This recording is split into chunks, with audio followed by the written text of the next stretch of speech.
Hey guys, I'm glad you came back. It's the day after Thanksgiving, and if you're like me, you have a ton of turkey left over. So we're going to make some turkey pot pies with a famous recipe, or almost famous. So right now, in my skillet here, I have all kinds of cut up vegetables. Potato, carrots, onions, celery, corn. So I'll saute this, and it is actually tender now. And I put, a big slab of butter in there. You gotta have butter. So, here we go. Here's some of the leftover turkey, and it was good yesterday, so it's gonna be even better today. So I'm gonna put that in there, let it get heated up a bit. You know, you wanna just kind of let it mingle for a minute. So, while that's heating, let me tell you about the pie crust that we're gonna put on top of the actual pot pie. I use a cup of flour, half a cup of shortening, and then about a teaspoon or so of salt. Kind of mix that all up, and then cut it in with shortening with a little pastry cutter, or however you like to do it. And then the special part is use about 3 or 4 tablespoons of water, and then a splash of vinegar.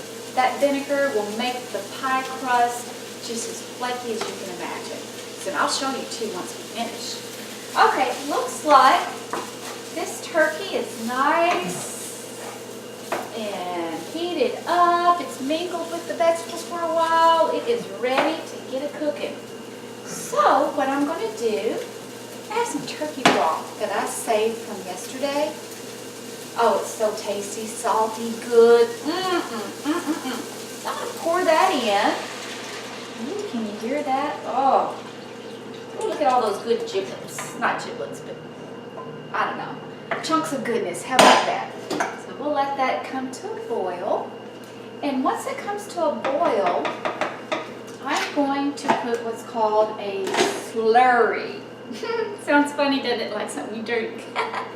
But it is flour and water mixed up, and it just looks like thin glue. So as soon as it starts boiling, we'll put that in there, and I will also put the cream in now, I think. You know, get it kind of heated up too, why not? And on the cream, I'm going to put in about a half to 3/4 of a cup of it. That's just going to give it some extra richness. Oh yeah, looking beautiful.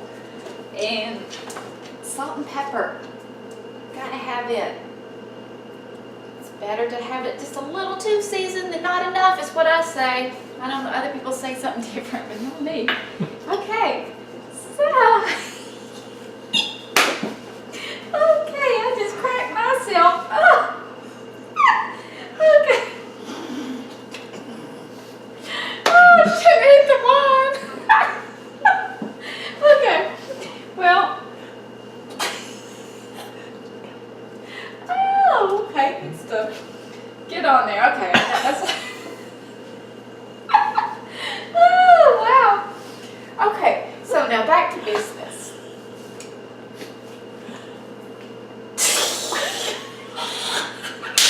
Okay. Oh, man. The dog's making faces at me. Oh, the slurry, of course. That's what started all the silliness. Okay.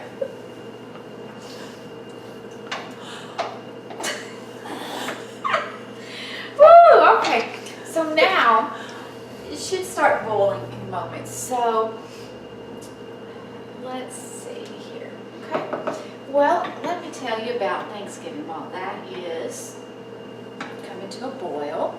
We had lots of family over, tons of food. I mean, just too much food.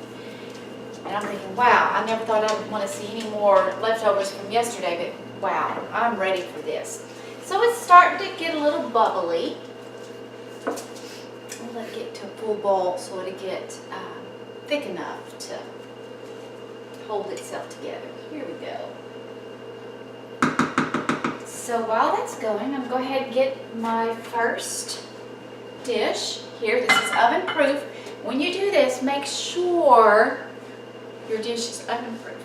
So, and I also, like I said, I made the pastry earlier. And I thought I'd get kind of fancy, so I have this special cutter. You can make acorns and leaves, and Christmas time, we make Christmas trees, snowman, you know, just whatever. Oh, great, it is ready. Awesome. So, I'm going to turn the heat off, and I'm going to get a ladle. Just pour some in, like this. Not all the way full, because it will bubble in the oven and make a huge mess.